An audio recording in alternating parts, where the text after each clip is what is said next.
6। তো এখানে বলা আছে গ্রুপ এ তে 20 জন, গ্রুপ বি তে 32 জন, গ্রুপ সি তে হচ্ছে 18 জন সদস্য রয়েছে। এ বি সি প্রতি সদস্যের গড় খরচ যথাক্রমে 120, 125 এবং 100 টাকা। মাথা প্রতি সদস্য পিছু মোট গড় খরচের পরিমাণ কত? তাহলে অ্যাভারেজ গড় আমাদের বের করতে হবে। তো অ্যাভারেজ গড় কিভাবে বের করবো? তাহলে প্রত্যেকটা গ্রুপের হচ্ছে সদস্যের গড় খরচ কত, তাহলে আমাদের হচ্ছে টোটাল হচ্ছে এ গ্রুপ আর বি গ্রুপ মিলে মোট জনসংখ্যা কত। আচ্ছা আমি তাহলে সাম গড় মানে কি, সাম করে হচ্ছে যতজন মেম্বার রয়েছে মেম্বারদের ভাগ করতে লাগবে। তাহলে এক্ষেত্রে অ্যাভারেজ এক্স বার আমি লিখলাম। এক্স বার কত হবে? এ গ্রুপে রয়েছে 20 জন, তাহলে এ গ্রুপে রয়েছে 20 জন। এদের হচ্ছে মাথা প্রতি গড় কত দেওয়া আছে? 120, তাহলে ইন্টু 120। তাহলে এ গ্রুপের মোট খরচ পেলাম। বি গ্রুপে হচ্ছে সদস্য রয়েছে 32, গড় খরচ কত? গড় খরচ দেওয়া আছে 125, 125। আর সি গ্রুপে কতজন রয়েছে? সি গ্রুপে রয়েছে আমাদের হচ্ছে 28 জন মেম্বার। তো এদের গড় খরচ কত? গড় খরচ 100, তাহলে 100। তাহলে এবার হচ্ছে নিচে কি হবে?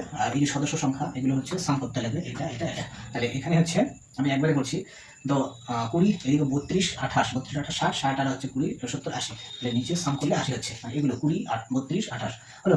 এবার হচ্ছে আমাদের এখানে এটা সাম করতে হবে। তো দেখো 80 হলো। তো এবার একটু হচ্ছে আমাদের শর্টকাট অ্যাপ্লাই করতে লাগবে। তো অত বড় গুণটা আমি করছি না। আগে দেখো এগুলো হচ্ছে সবগুলো 5 দিয়ে হচ্ছে বিভাজ্য হচ্ছে, ঠিক আছে? তো আমি 5 দিয়ে আগে কেটে নিই। 5 দিয়ে কাটলে এটা হচ্ছে 16।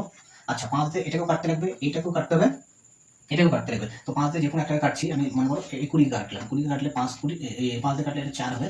5 দিয়ে কাটলে 4। আচ্ছা 5 দিয়ে আমি এটাকে কাটলাম, 5 দিয়ে কাটলে কত হচ্ছে? 25। আর 5 দিয়ে আমি এটাকে কাটলাম, 5 20, 100, ঠিক আছে? আচ্ছা এটা হলো। এবার হচ্ছে দেখো 4 দিয়ে আবার এগুলো যাচ্ছে। 4 দিয়ে কাটলে আমাদের কত হয়? 4 দিয়ে কাটলে এটা 4। আচ্ছা 4 দিয়ে এটা ক্যান্সেল হয়ে গেল। 4 দিয়ে কাটলে 32 কে কাটলে 4 8 32।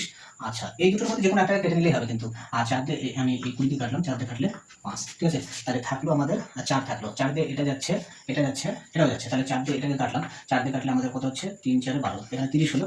4 দিয়ে এই 8 কে কাটলে, 4 দিয়ে কাটলে এটা হচ্ছে 2 হলো, ঠিক আছে? আর 4 দিয়ে 28 কে কাটলে আমাদের এখানে এটা কত হবে? 4 7 28, ঠিক আছে? তাহলে নিচে 1 থাকলো, নিচের কাহিনী শেষ। আর তাহলে এখানে আমাদের থাকলো কত? এখানে থাকলো 30। আচ্ছা এখানে থাকলো 25 × 2 মানে হচ্ছে 50।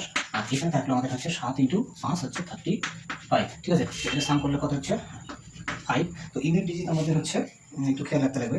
দেখো ইউনিট ডিজিট কিন্তু একটাতে হচ্ছে 5 রয়েছে, তো এই অপশনটাই কিন্তু হবে। তো বাকি ক্যালকুলেশন করার আর দরকার নাই। তো আমি তাও করে দিচ্ছি। এটা 5 হলো, আর এটা হচ্ছে 5 3 8, 8 3 11, তাহলে 115, ঠিক আছে? তো ইউনিট ডিজিট প্রথমে চেক করতে হয়। তাহলে আমাদের হচ্ছে যদি ইউনিট ডিজিট সবগুলোতে আলাদা থাকে তাহলে কিন্তু ইউনিট ডিজিটের মাধ্যমে অপশনটা আমরা সঠিক অপশনটা চুজ করতে পারি।